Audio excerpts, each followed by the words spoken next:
You've probably wondered why the federal government is so involved in local schools, right? I mean, from standardized tests to funding, its presence is everywhere. But here's the thing, it was never really supposed to be. So let's dive in and unpack exactly how the federal government became such a huge player in American education.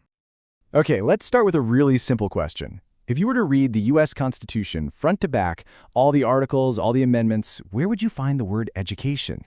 The answer? You wouldn't. It's not in there, not once. The founders were totally silent on the issue, and for good reason. Many of them believed that central control over schools could be a threat to liberty, so they decided to leave that responsibility to the states. Which, of course, brings us to the big question. If the Constitution says nothing about it, how did we get from a completely hands-off approach to a massive Department of Education and federal laws that shape what happens in classrooms all across the country? Well, that's the story we're going to trace today. So let's start right at the beginning with that constitutional silence. The original idea, the original framework was crystal clear. Education is a local thing.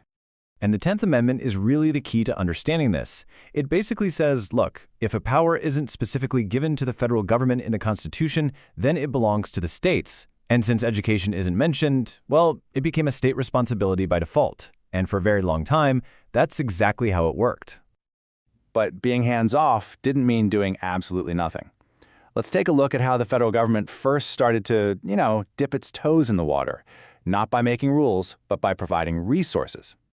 Now, what's really fascinating here is the timeline. I mean, look at the huge gaps between these major actions. As early as 1785, the government was setting aside land for schools. Then almost 80 years later, you get the Morrill Act, which helped create colleges. And then, another 80 years after that, the GI Bill comes along and completely changes millions of lives. But the key thread connecting all of these is that the government was there to support and enable, not to control what was being taught. So, what changed?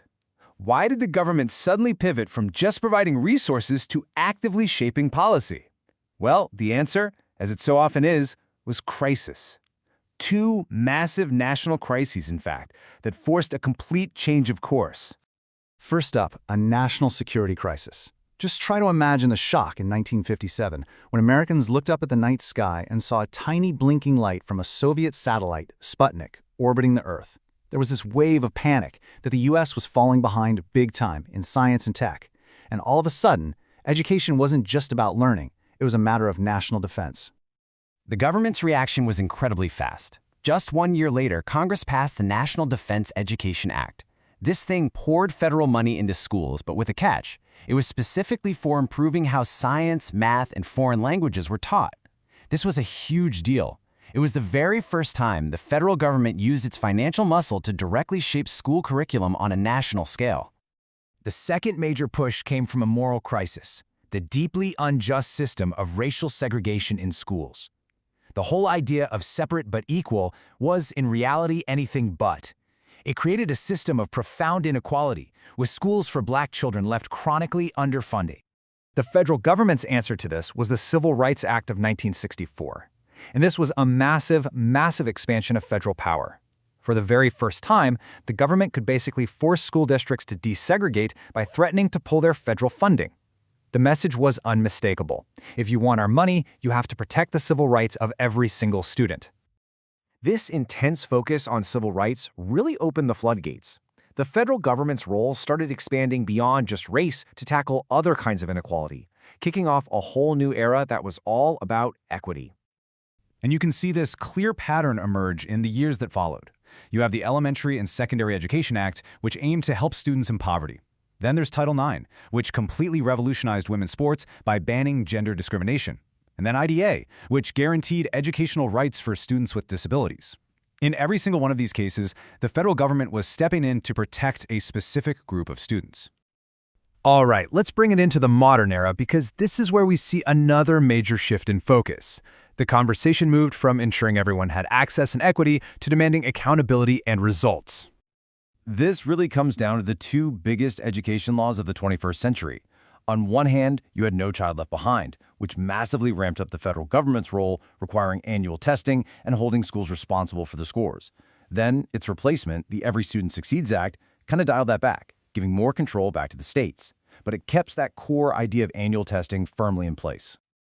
So why does any of this matter to you and me? Well, this whole era of accountability is the direct reason for the standardized tests so many of us grew up with. It's why we have school report cards in the news and this intense focus on student performance data that pretty much defines modern education. It's a direct legacy of this federal push. So if you want to boil this whole story down, the federal role in education has really moved through 3 distinct phases. First, it was just about providing resources, land and money. Then, major national crises forced it to become an enforcer of equity and civil rights. And finally, in our time, the main focus has shifted to demanding accountability for how well students are actually doing. From a total constitutional silence to being a central player, the federal government's journey in education has always been a reaction to the biggest challenges of the day. Which leaves us with one final question to think about. What are the major challenges facing education right now, and how will they shape what the federal government does next?